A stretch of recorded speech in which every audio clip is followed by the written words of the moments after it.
Hello everyone. इस video में हम अकाउंटिंग टर्म्स को समझेंगे। Let's start. एंटिटी। एंटिटी का मतलब होता है इकोनॉमिक यूनिट जो इकोनॉमिक एक्टिविटी परफॉर्म करती है। एग्जाम्पल है रिलायंस इंडस्ट्री, मारुति।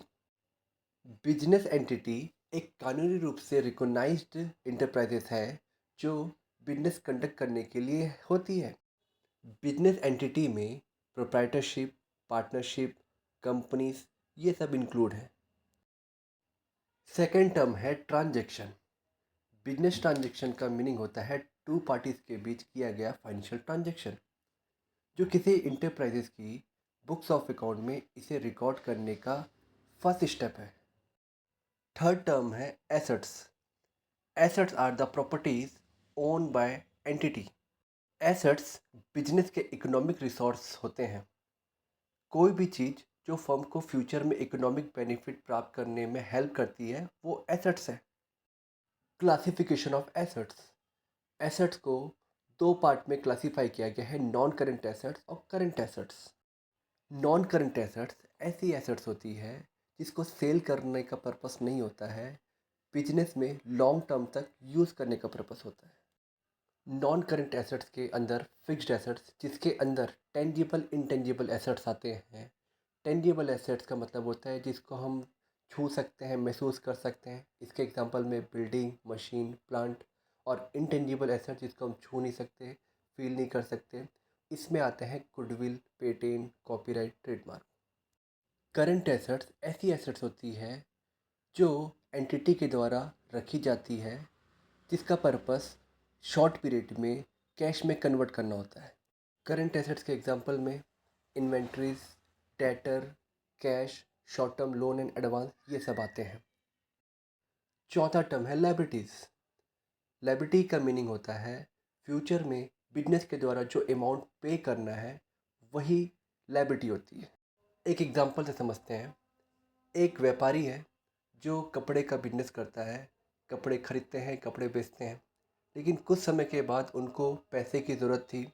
पैसे की ज़रूरत थी तो उनके पास ऑप्शन था बैंक के पास जाकर लोन लेना। बैंक वाले से लोन लिए। लोन लेने के बाद अब बिजनेस की ये जिम्मेदारी बनती है कि फ्यूचर में उनको अमाउंट पे करना है, तो इसी को बोलते हैं लायबिलिटी। लायबिलिटी के क्लासिफिकेशन की बात करें तो पहला होता है नॉन करेंट लायबिलिटी और दूसरा होता है current liability. Non current liability वह लायबिलिटी है जो एंड ऑफ अकाउंटिंग पीरियड से 1 ईयर से अधिक के पीरियड के बाद पेबल होती है, जैसे long term loans, debenture.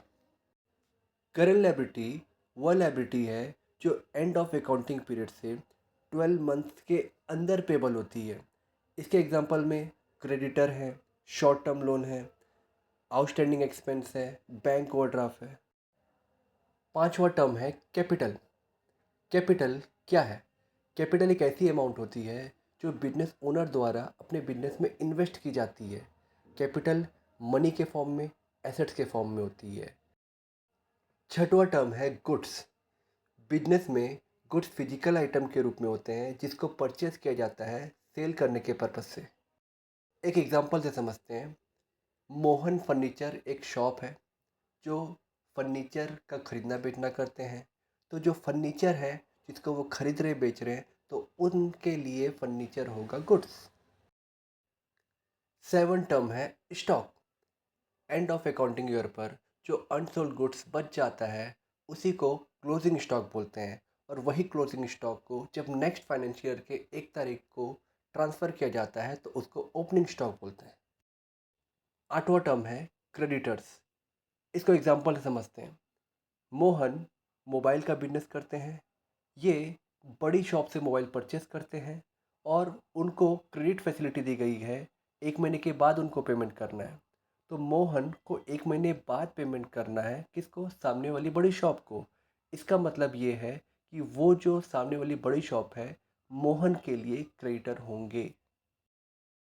Last term है डेटर्स। इसको भी एग्जांपल समझते हैं।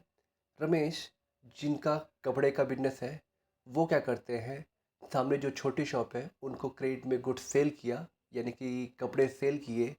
और जो सामने वाली जो शॉप है वो फ्यूचर में अमाउंट पे करेंगे तो वो रमेश के लिए डेटर होंगे। Thank you for watching.